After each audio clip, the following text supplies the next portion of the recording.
Quem nasce, nasce para crescer, quem cresce, cresce para frutificar e quem frutifica, meus irmãos, frutifica para abençoar os outros. Agora é hora e a vez do programa Paulo Cavalcante, que toda semana tem uma pessoa notória, alguém que escreveu uma história ou está escrevendo uma história diferente, né? Falar em escrever história, qual é a história que você está escrevendo para a sua vida? Nós ouvimos falar que depois da pandemia nós tivemos muitas doenças psicossomáticas, mas o mundo já vem de 100 anos para cá tendo as maiores doenças possíveis, que são as doenças do sentimento, doenças psicossomáticas, doenças que atacam a alma, o coração, a vida, o estresse, o burnout, a depressão e tantas outras coisas. Muitas delas são causadas porque não cuidamos de nós mesmos, não cuidamos da nossa mente, não cuidamos do nosso corpo, somos dependentes disso ou daquilo, de autoafirmação.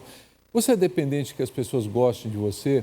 Você depende que as pessoas estejam sempre concordando com você? Você depende que as pessoas estejam te observando? Vivemos a geração do selfie, né? Todo momento tira foto, filma, quer estar na melhor posição para mostrar algo, acompanhando a outra pessoa, querendo ver o que a outra pessoa está fazendo. Mas na realidade, gente, quem tem que saber o que é bom, o que é ruim para a sua vida é você. Tem um versículo na Bíblia que diz assim: examine-se o homem a si mesmo. Examine-se a si mesmo. Olhe para você. Veja como você está. E se você necessitar e precisa melhorar, melhore. Precisar ampliar, amplie. Precisar reduzir, reduza. Mas faça conforme aquilo que você acha que é melhor.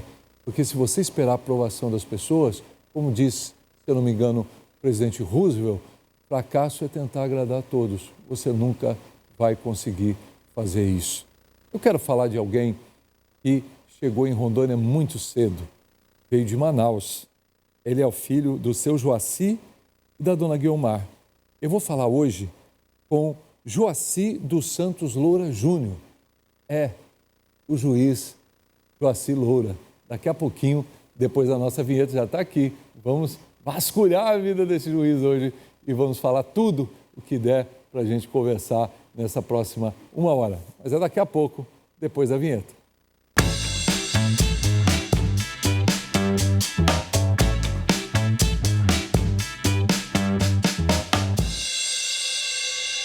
Meu querido amigo Joaci, eu posso chamar ele de amigo, porque a gente já teve anos aqui debatendo aqui no programa News 5.1, que eu tive o prazer de ser o fundador desse programa aqui na Rema, que na realidade foi o que deu início a toda essa locomotiva que se transformou essa emissora. É um prazer recebê-lo aqui, estou muito feliz de tê-lo aqui ao meu lado. Seja bem-vindo. Eu que agradeço, Bispo Paulo, e para mim, como eu disse, é uma honra poder estar aqui. Já há algum tempo de programa, né? E eu aqui estreando, debutando aqui pela primeira vez, mas só posso dizer, como diz lá em Romanos 1:7b, a graça, né, a paz de Deus, que é o nosso Senhor, e de Jesus Cristo, que é o Filho, né? Só posso agradecer pelo convite seu, do Zezinho, e dizer que a Rema eu fico em casa aqui, porque de fato, desde a época da pandemia, que a gente fazia aqueles debates, né? A gente sempre esteve aqui debatendo, discutindo, às vezes discordando, às vezes concordando, mas sempre respeitando um ao outro, não é verdade? Com certeza, juiz. Eu chamo você de juiz, hoje você advoga, né? Sim. Mas eu quero falar um pouquinho da sua trajetória, porque você nasceu em Manaus, né? Em dia 13 de maio de 1976. Você é mais novo que eu. Há quase 50 anos. Rapaz do céu.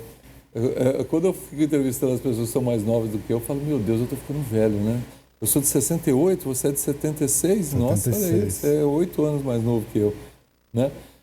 E a sua trajetória é uma trajetória muito linda, muito abençoada, muito cheia de coisas boas. E eu queria falar um pouco dessa trajetória. Você, sua mãe e seu pai, eles se encontram lá, se casam em Manaus e, de repente, fruto da família, nasce você. Você tem mais irmãos? Mais irmãos. Você é o primeiro, o segundo? Conta um pouco a sua primeira infância. Como foi que você chegou a Rondônia? Eu sei que você morou com o seu avô muitos anos também. Conta essa história toda pra gente.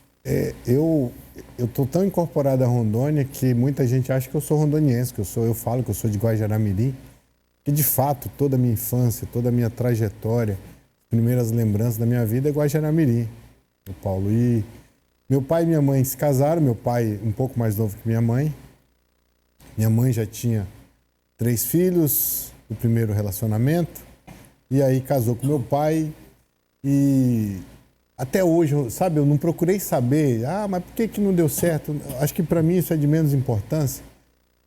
Eu sei que eles se separaram e meu avô, que morava aqui, já tinha morado em Costa Marques, em Pedras Negras,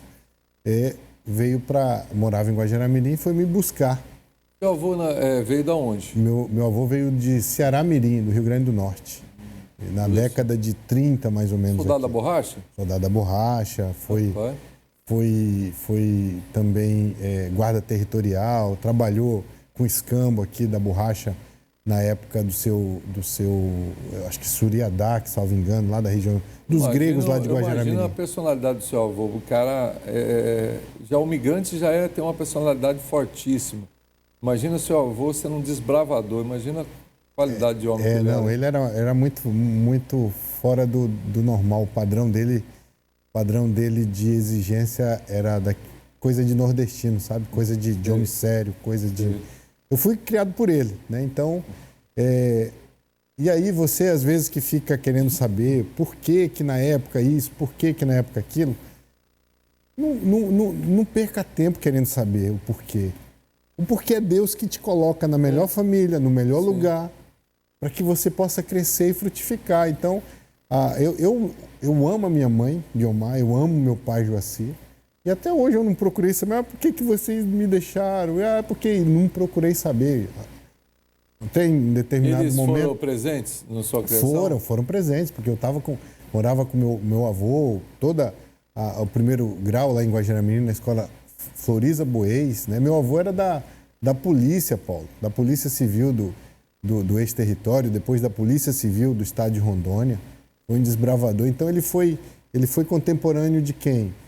Do Mói de Ferro, do tenente Alipe, do capitão Aguinaldo, do João Pomba, do Jorge Teixeira, que foi a Guajará-Mirim. Eu conheci o governador Jorge Teixeira. Meu avô era envolvido com política na época, com o PDS, com Chiquinho Nogueira, lá de Guajará, com Isaac Benesbi. Então, eu era presbítero da Assembleia de Deus, do Ministério de Madureira. Seu avô? Meu avô. E era policial civil, né? Então, eu cresci praticamente dentro da delegacia de polícia de Guajará-Mirim, porque quando meu avô estava de plantão lá no comissariado, às vezes eu ia com ele, ficava lá, né, fazendo as matérias lá, enfim, conheci João Pomba, convivi com o João Pomba, que é um policial, né, lendário daqui de Rondônia, que pegava realmente muitos traficantes. E a convivência nossa lá na delegacia, vai passar uma foto, eu tinha um olho meio vesgo, meio é forma de falar, né? Eu tinha um olho totalmente vesgo. E aí o pessoal... tem uma fotinho você criança. Tem, coloca aí. É vesguinho mesmo. Eu tinha... Agora que eu percebi. Eu tinha estrabismo. Essa é a minha tia Ruth, que foi é uma tia que eu chamo de mãe, que foi que me criou a primeira infância, até os 6 anos. Acho que aí eu estava fazendo 1 ano de idade. Meu Deus. E eu fiz questão de mostrar essa foto porque tem muita gente que tem vergonha do seu passado. E eu não tenho vergonha do meu passado. Não. Né? E tem gente eu acho que o passado te mostra quem você se tornou, né? Eu acho que tudo coopera, nós somos cristãos e você, como eu, tudo coopera para o bem daqueles que, né, confiam no Senhor. Exatamente, né? Que amam a Deus, Deus né? tinha um plano, né? E aí essa minha tia evangélica também, que mora lá em Cacoal, ela vai ver essa entrevista e eu quero te dizer, tia Ruth, que eu te agradeço demais por tudo que você fez na minha vida. E aí, até 6 anos de idade, ela que me criou, junto com meu avô, né? E eu chamava ela de mãe. Eu digo que eu tenho várias mães, porque eu tenho a minha mãe biológica, a minha tia Ruth, que é minha mãe, uma outra tia minha, que é a Noêmia também, que me ajudou a criar, e uma outra tia, já eu mais adolescente, a tia Lela. E hoje eu Coisa tenho linda. uma Vamos uma mãe. voltar para cá, então, estúdio. Volta para cá. E eu aqui, tenho mais uma mãezona Isso. hoje que é a minha sogra, né? A Cleusa, Sim. que é mãe da minha esposa e Sim. quem eu também trato como uma mãe. Enfim, Sim. ao longo do tempo, e eu digo isso, Paulo, porque hoje a gente vê muita gente com crise de identidade, né?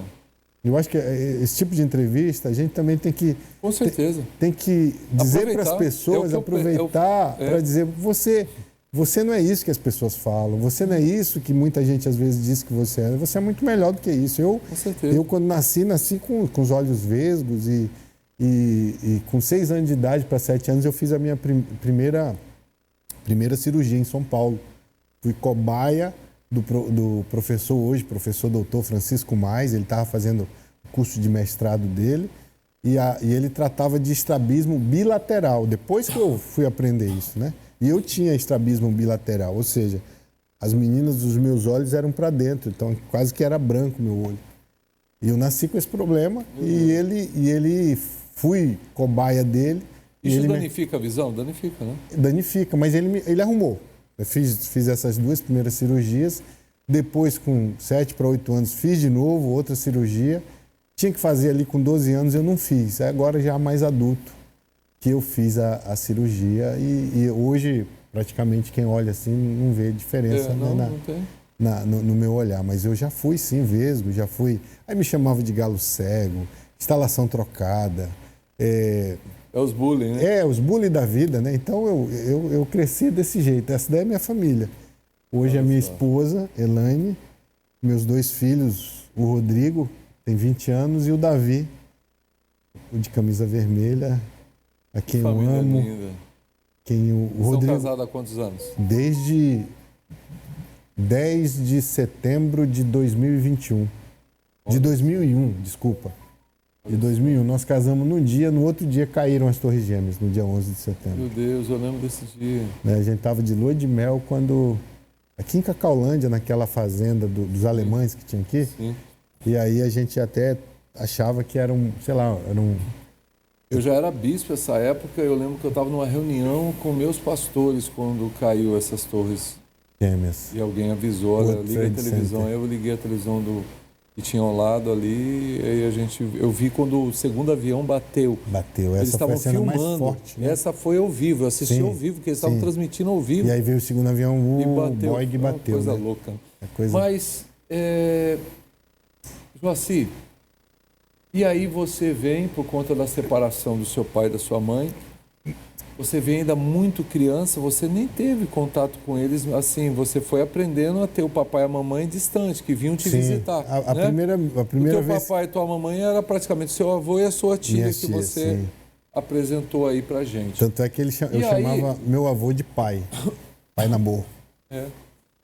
Ele viveu até quantos anos? Ele viveu até 82 anos. Até 2020, mais ou menos. Até 2000. É 8 de dezembro de 2000 ele faleceu. 2000. Mas me viu formado, me ajudou a montar o meu primeiro escritório. Eu fiquei até os últimos dias de vida com ele, quase perdi o meu namoro na época, eu larguei tudo em São Paulo para vir para cá, ele me pediu para eu vir para cá. Você estava morando em São Paulo? Eu fiz faculdade em São Paulo. Eu saio de Guajará-Mirim com 16 para 17 anos, fui para São Paulo morar sozinho. Com 16 anos? Para 17 anos. Foi morar em que lugar de São Paulo? Eu fui morar no Butantã. Morei numa pensão lá na Vila Gomes. 16 para 17 anos. Eu imagino como é que foi difícil para você, porque Guajará era uma vila. Você cair dentro de uma metrópole, igual São Paulo. Eu conheço São Paulo, eu nasci, sou criado. É uma loucura, né? Eu me perco lá até hoje. Eu tinha um primo que fazia USP, né? Universidade de São Paulo, e tinha toda vamos dizer, uns amigos lá. Mas meu pai já tinha morado em São Paulo, então eu convivia com São Paulo de vez em quando. Então sabia, já conhecia. E eu tinha essa vontade. Fui para lá para estudar, passei no vestibular, primeiro para economia, depois passei para direito e queria direito, né? Eu falar para você no intervalo que antes eu queria medicina, mas aí depois de sofrer um abuso... Sim, mas nós vamos chegar nesse momento aí. Eu decidi fazer direito e fiz direito lá. E então... Quando acabou o meu curso de Direito, passei na UAB em São Paulo direto e já ia ficar lá para fazer uma especialização. Mas meu avô me chamou, pediu, falou, meu filho, eu tenho certeza que eu não tenho tanto tempo de vida. Você não quer vir ficar com o papai até eu fechar os olhos? Aí eu falei para minha então namorada, né, Elaine.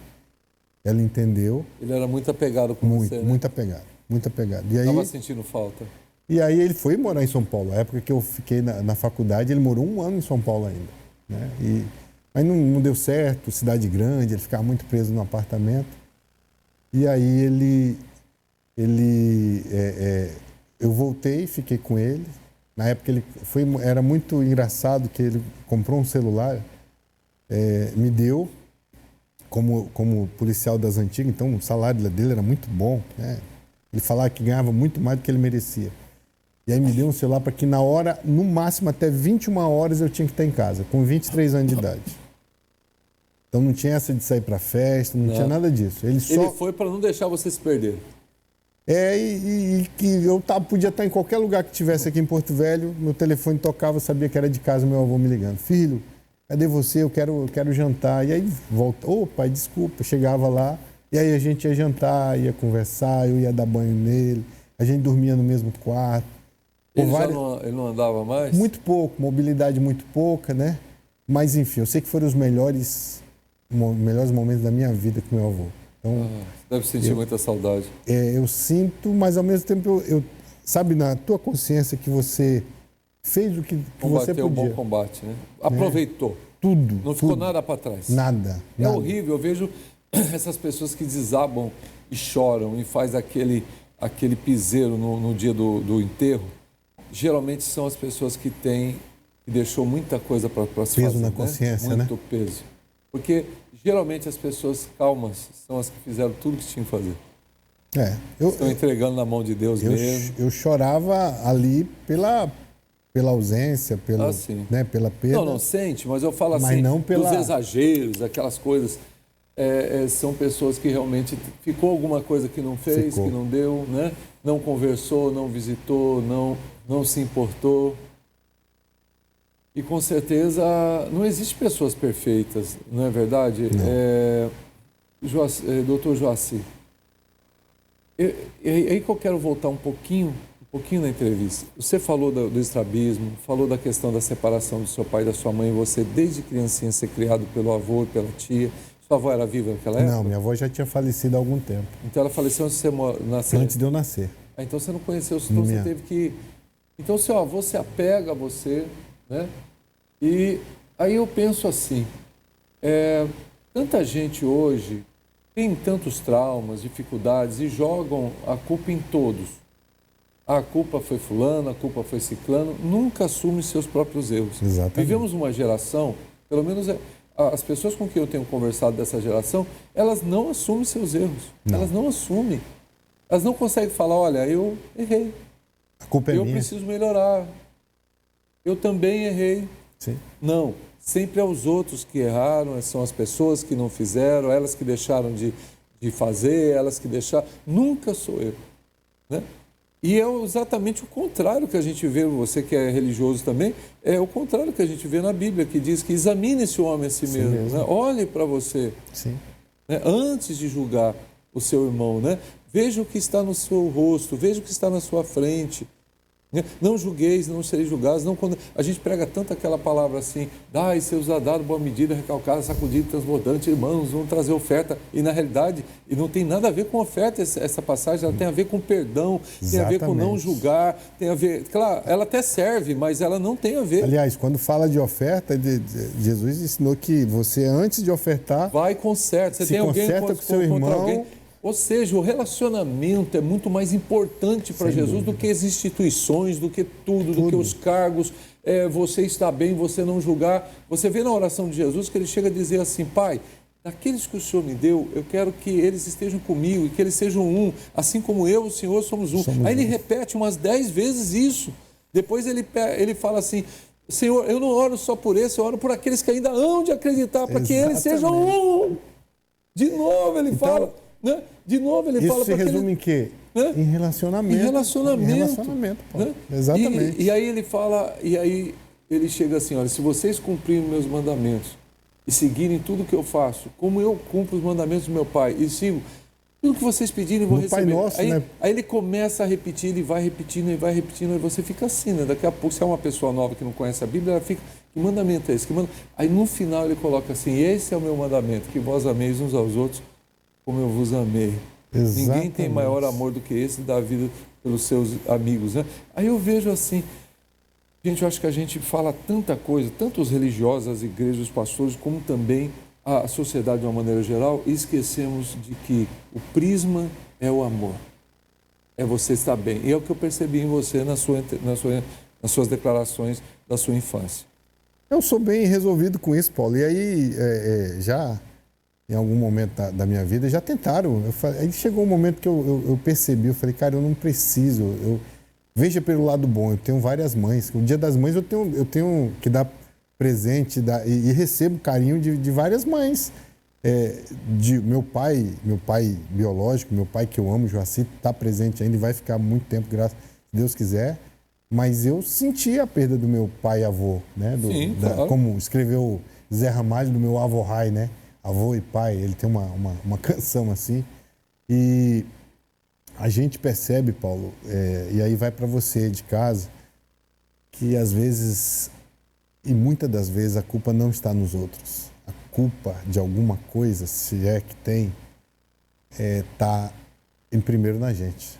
A gente se consertar, a gente assumir os nossos erros, porque não adianta a gente dizer que perdoa as pessoas se a gente continuar se lembrando daquilo. Porque o perdão que não é dado é você pegar a faca não pelo lado do punhal, mas pelo lado da lâmina. E você o tempo todo está puxando e o tempo todo vai estar te cortando. E você tem que saber o seguinte, quando você perdoar alguém por alguma coisa, o perdão tem que ser dado de verdade, porque senão não adianta nada. Eu tenho, Paulo tem, você tem, com certeza, algumas cicatrizes. Você lembra do que é.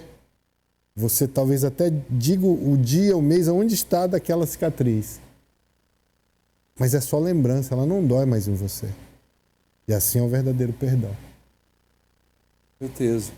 E o que eu aprendo com isso quem fala muito sobre isso é aquele escritor do livro A Cabana. Quando, não sei se chegou a ler esse livro ou assistiu o filme A Cabana. Assisti o filme. O livro é muito bom, eu acho melhor que o filme. Disseram que o livro é melhor mesmo.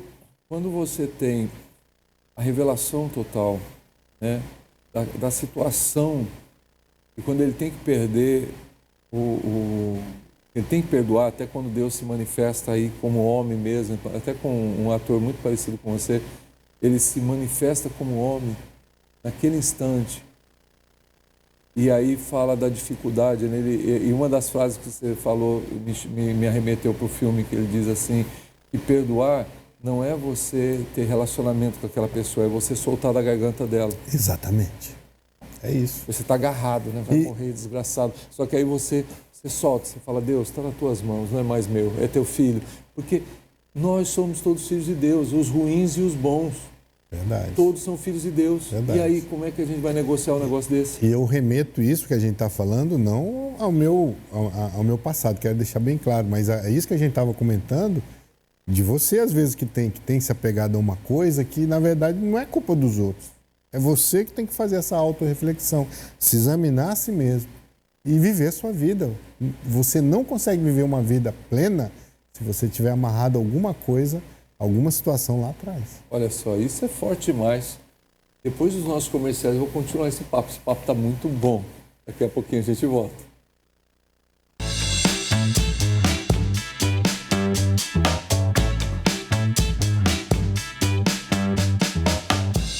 Aqui na Digão Auto Center você encontra os melhores profissionais para cuidar do seu veículo com atenção e tecnologia de ponta. Assim você pode planejar suas férias de carro com tranquilidade, sabendo que seu automóvel está em boas mãos. Amigos e clientes, a Digão Auto Center vem para adiantar o seu pensamento de viajar de férias.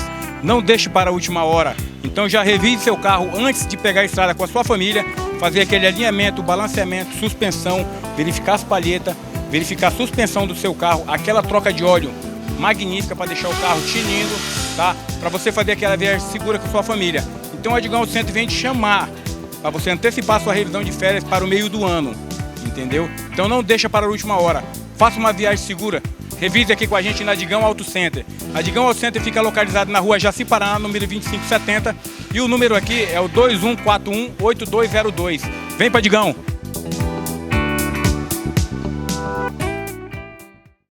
Comece hoje seu negócio de sucesso sem investimento, sem aluguel, sem chefe e tenha sua liberdade financeira. Só a Donatella te oferece a oportunidade de virar a chave da sua vida. Faça como mais de 370 mulheres que já conquistaram a sua tão sonhada independência financeira. Seja uma representante oficial da marca e tenha 40% de lucratividade. Quer saber mais? Entre em contato conosco. Donatella, semi-joia de luxo ao seu alcance.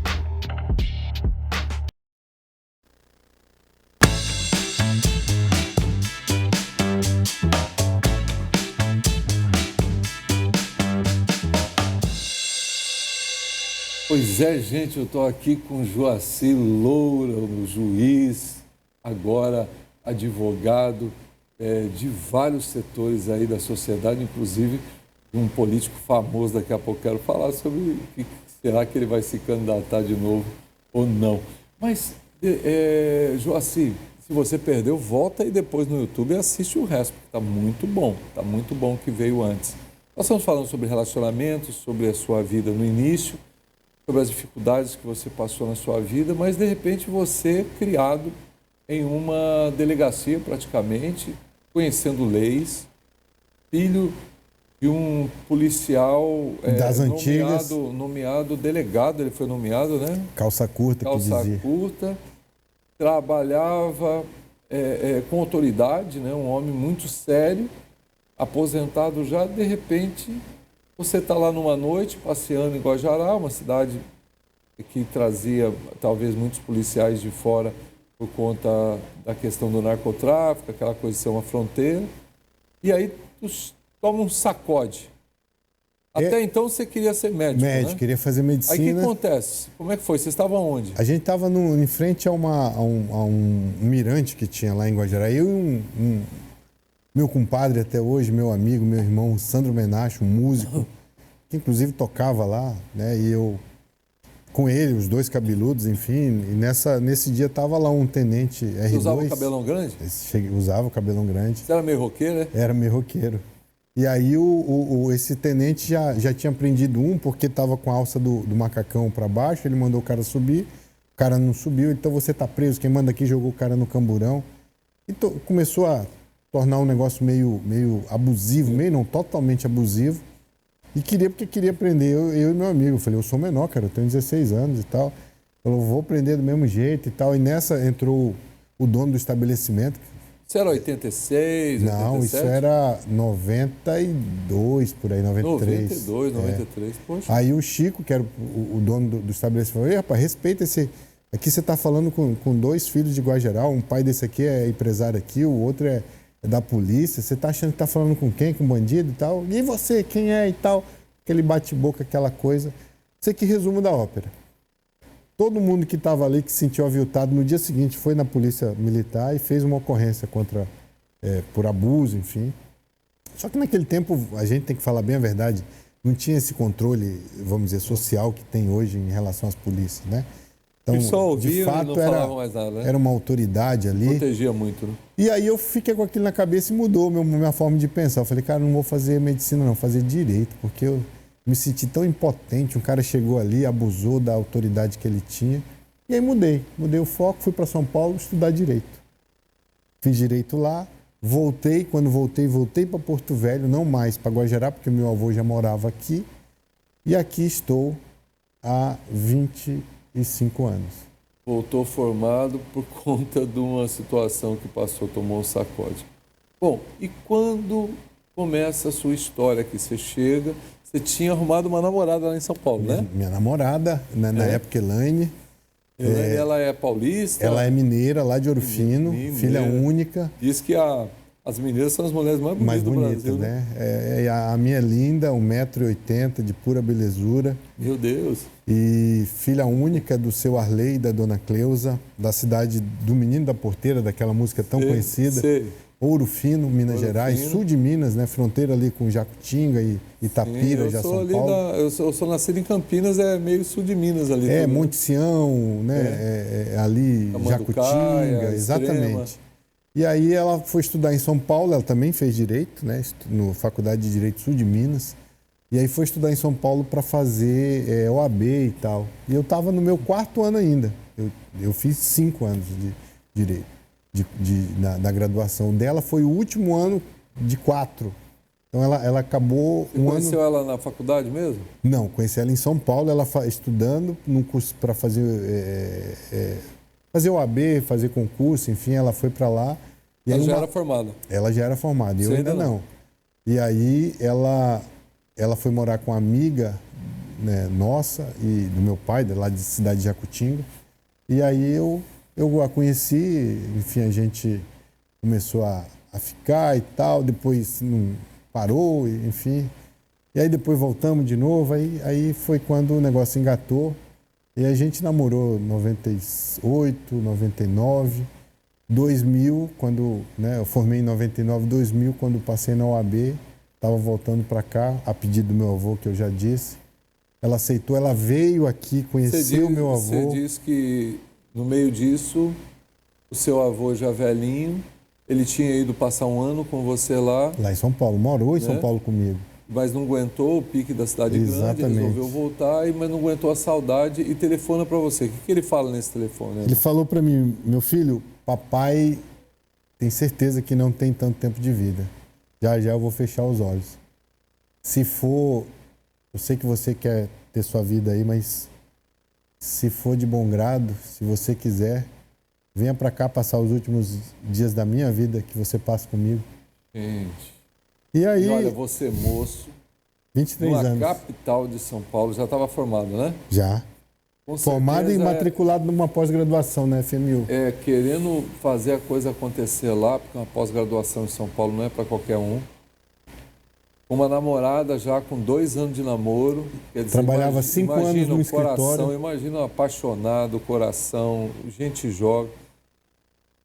E aí você conseguiu resiliência suficiente para separar tudo e falar, não, meu avô merece a minha presença no final da vida dele. E também um convite para o escritório que eu trabalhava, desde o 1º ano da faculdade, para eu virar sócio do escritório. Lá em São Paulo? Lá em São Paulo. Sua história seria toda lá? Toda lá. E aí, de repente, um convite e o seu avô muda tudo? Um pedido, né? Ele pediu. Ele não obrigou, não. Falou, eu quero que você venha. Mas eu senti no coração, me incomodou muito. Eu pedi a Deus direção, apesar de estar meio desgarrado, mas fui criado dentro de uma igreja, né? E aí eu falei para ela, nem que nossa história acabe aqui, mas eu preciso ir para lá com ele até ele fechar os olhos. Mas isso valorizou demais o seu passe. Porque um cara que tem coragem de largar uma cidade do tamanho de São Paulo, uma carreira com possibilidade de você ser dono do seu próprio escritório, a pós-graduação, você já climatizado naquela cidade, com uma namorada bonita, de 1,80 m, com 2 anos de namoro, e você fazer a opção de falar, eu vou para Guajaramina e terminar os últimos dias do meu avô... Para Porto Velho, né? Que ele estava aqui. Porto Velho, eu vejo assim, que só uma pessoa que não tem consciência, que não tem princípios e que não tem padrão, conseguiria ver o contrário. Porque uma mulher consegue ver, poxa, se esse homem tem coragem de fazer isso, ele nunca vai me abandonar. Ele vai vencer tudo ao meu lado.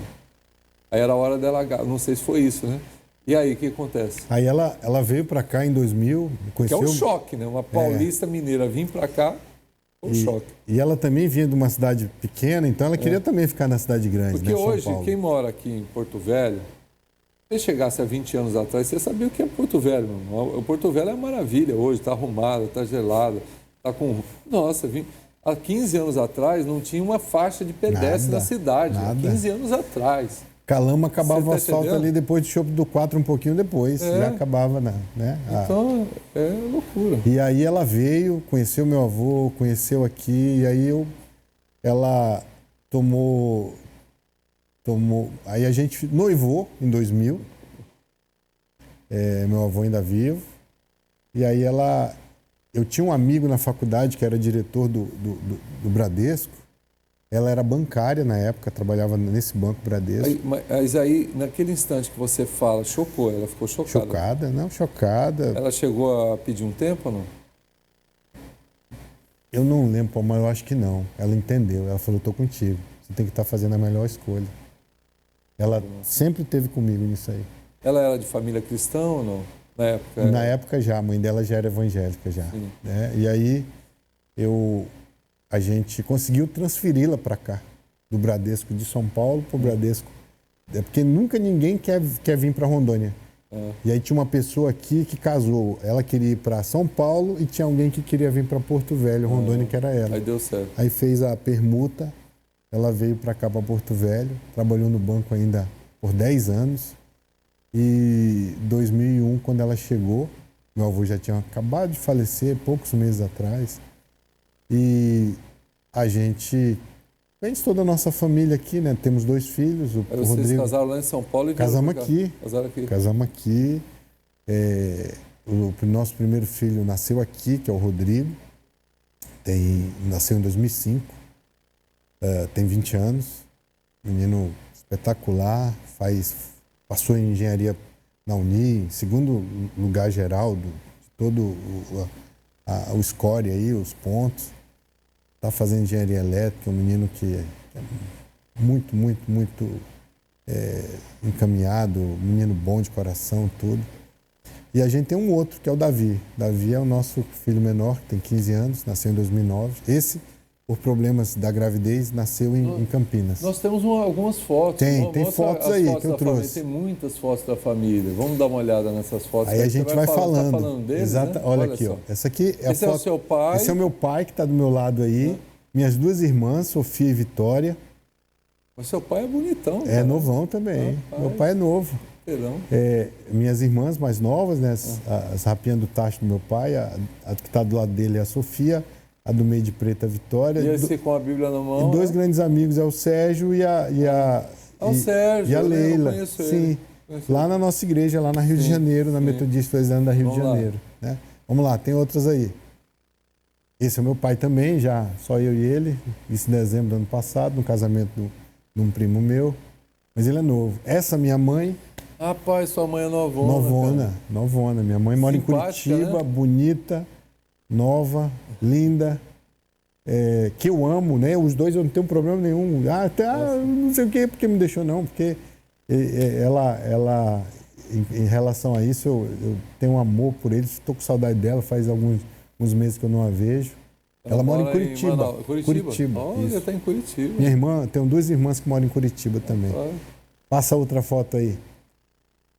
Eu gosto de carro antigo, né? Você sabe disso, a gente já, né? Você também gosta? Tem algum? Sim. Esse carro é um Fusca, essa foto é de 2009, 2010. Ali tá na Estrada de Ferro, né? Na Estrada de Ferro. Né? Esse já é o Rodriguinho aí com seus 4 para 5 anos. E esse Fusca eu tenho ele até hoje. É um dos meus acervos. Eu tenho alguns carros antigos e esse aí é o primeiro carro que a gente comprou. Olha lá, olha o tamanho dela perto de mim, ó. Viu que é uma mineirona? E a gente comprou, inclusive, do banco que ela trabalhava. Tava lá, ninguém queria, e ela, estão oferecendo um Fusca lá, ninguém quer. Eu falei, eu quero. E aí, foi o primeiro carro do nosso acervo hoje de coleção. Tem mais foto aí. Na época que eu era juiz do TRE Rondônia. Vamos falar depois sobre o seu... Juiz titular do TRE Rondônia, né? Esse aí vestido com a toga. Tem mais aí. Isso. Aí é você e sua esposa. Essa foto tirada no último final de semana. Olha. Então, já com um pouco mais na igreja, né? Olha que lindo. Na Rio de Janeiro. Meu filho, né? Os filhos do Rodrigo, Davi e Elaine. Esse que está tomando Guaraná é o mais novo? É o mais novo, o Davi. E o outro, com a camisa aí da Nike, o Rodrigo. Olha que lindo. Ali...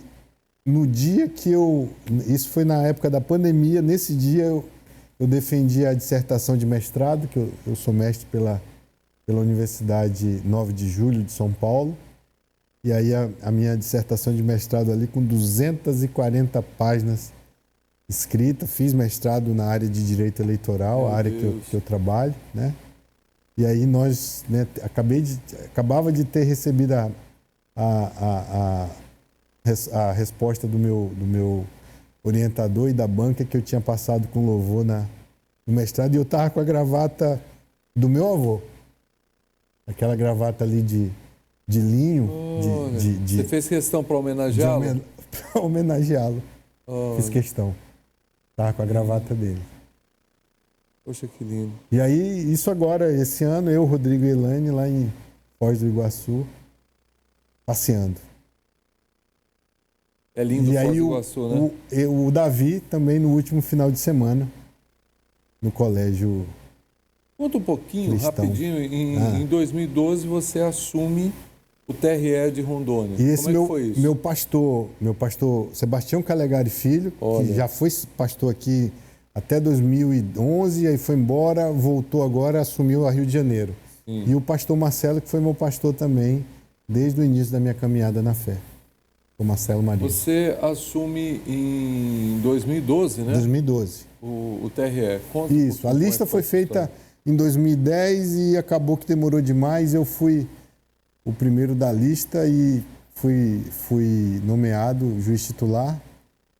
Fiquei no TRE no primeiro biênio, de 2012 a 2014, na gestão da desembargadora Ivanira e do desembargador Sansão.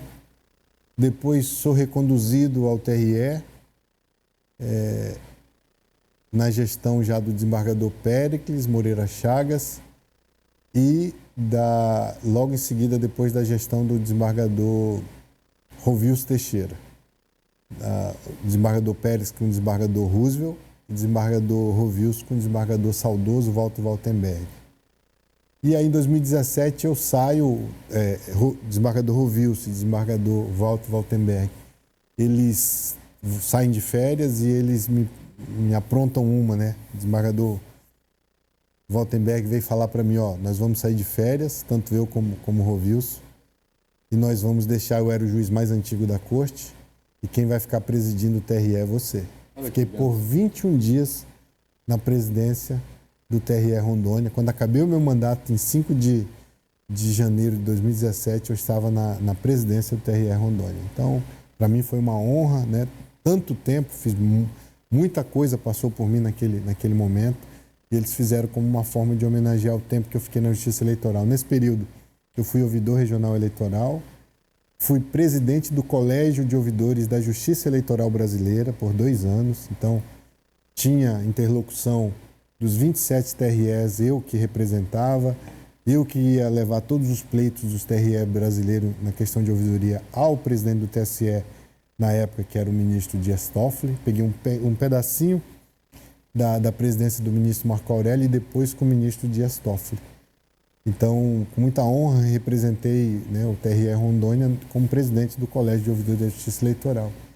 E aí saio da Justiça Eleitoral e começo a minha advocacia eleitoral. Né? De 2017 em diante, eu começo efetivamente a minha advocacia eleitoral. A advocacia é essa que eu me debruço, que eu trabalho, que eu vivo até hoje. Hoje o senhor é uma das maiores autoridades nessa área no nosso estado, tanto é que o senhor defende o ex-governador Ivo Cassol. Ivo Narciso Cassol. Ivo Narciso Cassol. Eu não poderia deixar de perguntar nesse finalzinho de programa, que a gente tem mais 3 minutos só. Já passou esse tempo todo? Já passou, você acredita? Rapaz. Deixa eu lhe falar. Ivo Cassol tem condição, pelo jeito que a coisa está andando, dele ser candidato nessa próxima eleição? Se o Senado Federal aprovar o PLP 112, que é o novo Código Eleitoral, que muda a contagem de prazo da inelegibilidade, Ivo Cassol pode ser candidato ano que vem. Se não mudar, Ivo Cassol está cumprindo o período de inelegibilidade que vai até 2027. Então, em 2026, ele não poderia ser candidato. Qual que é a sua probabilidade, assim, que você acha? Eu acho que o Senado aprova. Eu acho que aprova. Claro que isso depende de questões políticas, mas o Senado tem para aprovar e o presidente da República sancionar até o dia 3 de outubro desse ano, 1 ano antes da eleição. E se aprovar depois, não vale, porque... Você acha que o presidente da República tem alguma coisa para poder segurar ou não? Volta, na verdade, Paulo, muitos daqueles antigos políticos voltam. Então, eu tenho uma discussão, né, que ninguém quer acordar inimigo, ninguém quer, né, adversário. Mas dizem que há uma arrumação política aí que vai ser aprovado esse código eleitoral. Se for, Ivo Cassol está no páreo. Doutor Joacir, é um prazer ter recebido o senhor aqui no nosso programa. Tanta coisa para perguntar, tanta coisa para falar, mas eu quero aproveitar esses próximos... Acho que a gente tem 3 ou 4 minutos, a produção vai me avisar daqui a pouco. Eu queria que nesse próximo momento eu falasse com o nosso telespectador. Em especial, eu me preocupo muito com o jovem. Porque, claro, eu preocupo com terceira idade, eu preocupo com quem precisa dar um up na sua vida, mudar a sua vida, não é fácil. Mas eu me preocupo porque vivemos uma época muito de depressão, uma época muito de dificuldades em todas as áreas. Mas eu me preocupo com esse jovem que eu vou ser da minha vida. E ele fica olhando as redes sociais, se comparando e acha que não tem poder para mudar a sua existência. Uhum. O senhor vem de uma família que teve suas lutas, suas guerras, mas o senhor conseguiu vencer e conseguiu se formar e se tornar quem se tornou e agora está aí já caminhando para a aposentadoria muito bem. O que o senhor falaria para esse jovem, filho, quem sabe, solo, que vive num mundo pós-moderno tão complicado, o que ele pode fazer para mudar a vida dele? Eu vou ler aqui, Paulo, você falando e me vem à mente Isaías 40, verso 31. 30, na verdade. Os jovens se cansarão e se fatigarão, e os mancebos cairão. Aí que vem a chave, o 31. Mas os que esperam no Senhor renovarão as suas forças, subirão com asas como águias, correrão e não se cansarão, andarão e não se fatigarão. O profeta Isaías quer dizer para você, ainda que você é jovem, você também vai sentir, você também vai cair, você também vai chegar um momento que a tua força vai acabar, a tua força física, a tua força, às vezes, emocional. Mas só tem um jeito de você verdadeiramente vencer todos os desafios. Até os desafios pessoais, seus os mais profundos, é confiando no Senhor. É Ele que vai fazer com que você, às vezes, vença na vida, todo mundo te apontando o dedo e dizendo, você não vai para frente, você é filho de fulano, é filho de fulana, não vai dar certo na vida, isso aqui é um projeto que não vai dar certo. Só Deus que vai fazer você ser diferente. Acredite no seu potencial, acredite em Deus, tenha fé, mas, sobretudo, estude. Porque só através do estudo é que você pode ser uma pessoa que vai mudar a sua vida e mudar a vida de pessoas que você ama. Mas não deixe que as pessoas falem coisas que você caia, que você despenque, que você entre em depressão. Não. Espera no Senhor. Só nele. Ele vai te fazer andar léguas e léguas e não se cansar. Ele vai fazer você estudar e chegar naquele local que você precisa. Mas para isso, confia em Deus que Ele vai fazer. Nós estamos vivendo uma época onde um áudio com mais de 1 minuto não é ouvido, onde um vídeo com mais de 2 minutos não é assistido, onde uma frase com mais de 3 linhas não é lida. Se você conseguir vencer isso, começar a se mergulhar nos livros, assistindo coisas boas e ouvindo coisas boas, você vai crescer e você vai ser aquele que tem olho numa terra de cegos. E quem tem olho na terra de cegos consegue ir muito longe. Diz que é rei, né? É rei. Eu quero agradecer a sua presença, Joacir. Meu irmão, obrigado. Foi um prazer recebê-lo aqui. Você não sabe a alegria minha. E que Deus te abençoe e te guarde. Amém. Que Ele faça resplandecer o rosto dele sobre você. Que Ele te dê a paz, que a sua semana seja ótima. Seu domingo, você que assistiu no sábado, seu domingo seja ótimo. Você que está assistindo no domingo, sua semana seja ótima. Que Deus seja contigo, em nome de Jesus. Forte abraço.